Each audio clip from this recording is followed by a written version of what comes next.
பல ஆயிரம் வருஷங்களா அசுரர்களும் தேவதைகளும் சண்டை போட்டுக்கிட்டு தான் இருக்கிறாங்க. என்னதான் சண்டையில அசுரர்கள் ஜெயிக்கிற மாதிரி வந்தாலும் ஃபைனலா ஜெயிக்கிறது யாரு அப்படின்னா தேவதைகள் தான். இந்த ரெண்டு டீமுக்கும் ஒருத்தர் பிடிக்கவே பிடிக்காது. பட் இருந்தாலும் இந்த அசுரர்கள்ல சில அசுரர்களுக்கு மட்டும் பயங்கரமான மரியாதை ரெண்டு பக்கத்துல இருந்தும் கிடைக்குது. ஏன்னா அவங்க கிட்ட இருக்கிற திறமை அந்த மாதிரி ஒரு அசுரர் தான் மாயா. அவரு ஒரு பயங்கரமான ஒரு ஆர்கிடெக்ட். அந்த மாயாவை தான் நான் போன வீடியோல சொன்ன மாதிரி கிருஷ்ணா உயிரோட விட்டிருப்பாரு. இப்ப அந்த மாயா அர்ஜுன் கிட்ட வந்து, அர்ஜுன் என்ன நீங்க உயிர் பிச்சை கொடுத்து காப்பாத்தினதுனால நான் உங்களுக்கு எப்படி உதவி செய்ய முடியும்னு கேக்குறாரு. அதுக்கு அர்ஜுன், என் மைண்ட்ல எதுவும் தோணல, நீங்க வேணா கிருஷ்ணா கிட்ட கேளுங்கன்னு சொல்லிடுறாரு. சோ மாயா கிருஷ்ணா கிட்ட போயிட்டு, கிருஷ்ணா நான் உங்களுக்கு எப்படி உதவி செய்ய முடியும்னு கேட்டதுக்கு, எஸ் மாயா நீங்க உதவி செய்ய முடியும். உங்களுக்குள்ள ஒரு ஆர்கிடெக்ட் இருக்கிறாரு. அந்த ஆர்கிடெக்ட நீங்க யூஸ் பண்ணி யுதிஷ்டருக்காக இந்திரபிரஸ்தல ஒரு சூப்பரான பேலஸ கட்டணும். அந்த மாதிரி பேலஸ் இந்த உலகத்திலே இருக்காத அளவுக்கு நீங்க கட்டணும் அப்படின்னு சொல்றாரு. அதுக்கு மாயா சரி ஓகே நான் செய்யறேன் அப்படின்னு சொல்றாரு.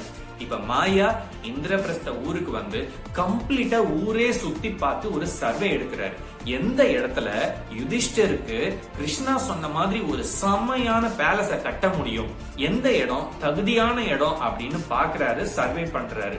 ஒரு இடத்தை கண்டுபிடிச்சதுக்கு அப்புறமா அந்த இடத்துல எப்படி பேலஸ் ஃபியூச்சர்ல வரப்போகுது அப்படிங்கிற ப்ளூ பிரிண்ட் ஒன்னு ரெடி பண்ணி யுதிஷ்டர் கிட்ட கொடுக்கிறாரு.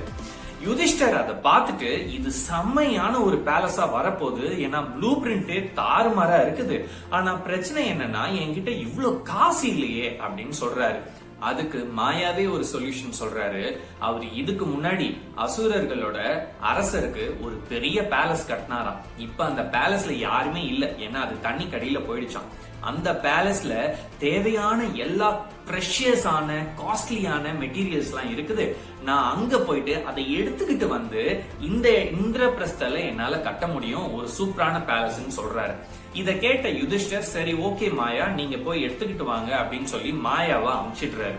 மாயா அந்த தண்ணி கடியில இருக்கிற பேலஸ்குள்ள போயிட்டு என்னென்ன பொருள்கள் இந்திரபிரஸ்தல பேலஸ் கட்டுறதுக்கு தேவையோ எல்லாத்தையும் எடுத்துக்கிறாரு. எடுத்துக்கிட்டு வரப்ப ரெண்டு ஐட்டம் எக்ஸ்ட்ராவா எடுக்கிறாரு. ஒன்னு ஒரு சங்கு, அந்த சங்க அர்ஜுனுக்கு பிரசன்ட் பண்றாரு. இன்னொன்னு சூலாயுதம். அந்த சூலாயுதம் பயங்கர ஸ்ட்ராங்கான சூலாயுதமா, அதை வச்சு அடிக்கிறப்ப 1000 சூலாயுதத்தோட எஃபெக்ட் அந்த ஒரு சூலாயுதத்துல இருக்குமா. அத பீம்க்கு கிஃப்டா கொடுக்கிறாரு இந்த மாயா. இத ரெண்டு கிஃப்டையும் கொடுத்ததுக்கு அப்புறமா அவரு தன்னோட வேலையை ஆரம்பிக்கிறாரு. வேலை 14 மாசம் போகுது. 14 மாசம் ஒரு சூப்பரான பயங்கரமான அழகான பேலஸ கட்டி முடிக்கிறாரு மாயா. யுதிஷ்டர், கிருஷ்ணா, அர்ஜுன் இவங்க எல்லாரும் அந்த பேலஸ பார்த்துட்டு கன்ஃபார்மா சொல்றாங்க, இந்த மாதிரி ஒரு அழகான பேலஸ் இந்த உலகத்திலே கிடையாது, அப்படியே ஜொலிக்குமா. மதிய நேரத்துல சூரியன் எப்படி சூடா வெளிச்சமா இருக்கும், அதாவது சூடா இருக்குங்கிறத மட்டும் ஈக்குவேஷன் வந்து ரிமூவ் பண்ணிடுங்க, வெளிச்சமா இருக்கும்.